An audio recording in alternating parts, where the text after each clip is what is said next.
काफी कम समय में। जयराम जी। धन्यवाद अध्यक्ष महोदय।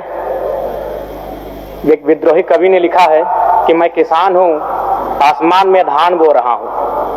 लोग कहते हैं पगले आसमान में धान नहीं बोया जाता है। कवि कहते हैं कि जब धरती में भगवान जम सकता है तो आसमान में धान क्यों नहीं बोया जा सकता है। लेकिन सच तो यह अध्यक्ष महोदय कि आज तक आसमान में धान नहीं बोया गया, लेकिन ईश्वर, अल्लाह, रब, गॉड आज लाखों लाख एकड़ भूमि में जमीन पर स्थापित हो चुके हैं। लोगों की मान्यता, लोगों की आस्थाओं के अनुसार जिस ईश्वर ने चांद, सूरज, धरती का निर्माण कराया है, आज वह मंदिर, मस्जिद, गिरजाघर, गुरुद्वारे के माध्यम से इस धरती पे स्थापित हो चुके हैं 2 गज जमीन में।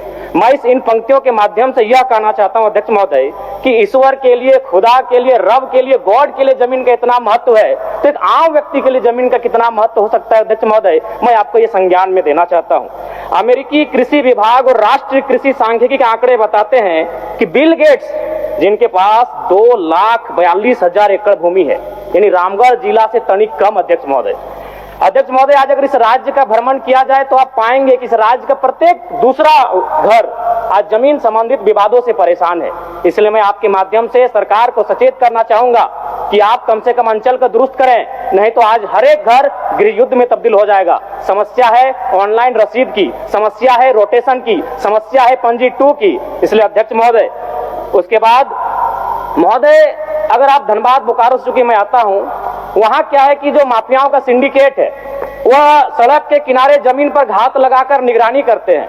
उन्हें जैसा ही मालूम चलता है कि ये जमीन का जो रैयत है वो अगर कमजोर है तो पौने पौने दाम में फर्जी कागजात बनाते हैं और उस जमीन पर अपना दावा मजबूत करते हैं अध्यक्ष महोदय। तो इसलिए मैं आपसे चाहूंगा कि इस विषय को भी गंभीरता पूर्वक लेंगे।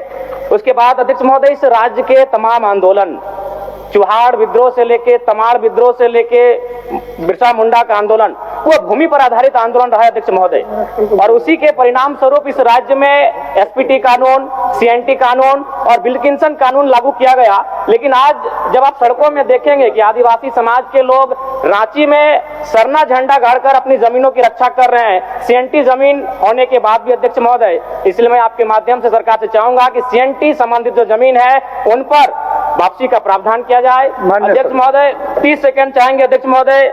और साथ ही साथ, क्योंकि जब जमीन की बात आती है तो विस्थापन की बात आती है अध्यक्ष महोदय, चूंकि मैं उन क्षेत्र से आता हूं, कई ऐसे कागजात हैं जिनमें विस्थापन की जो जमीन लीज का मामला है वो 999 साल दर्शाया गया अध्यक्ष महोदय। आप समझ सकते हैं कि कितना मतलब अमानवीय व्यवहार किया जा रहा है झारखंड के साथ। 999 साल कर लीजिए अध्यक्ष महोदय। एक घटना है बेरमो गोविंदपुर की, जमीन के बदले नियोजन की बात थी और नियोजन दिया गया उनको 55 साल की आयु में, 5 साल में नौकरी खत्म हो गया अध्यक्ष महोदय।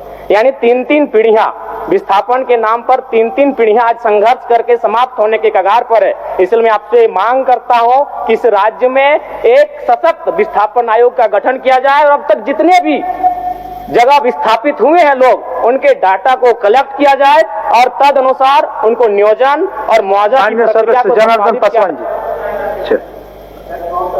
अगर आप देश के किसी भी कोने में रहते हैं, अगर आप पटना आना चाहते हैं और घर जैसे रहने और खाने का आनंद लेना चाहते हैं तो एक बार जरूर आए होटल डायमंटन। संपर्क करें 9572759746, 9031859981, 0612400158 एड्रेस अपोजिट विद्या संस्कार स्कूल, रंजन पथ, गोला रोड, बेली रोड, पटना 801503।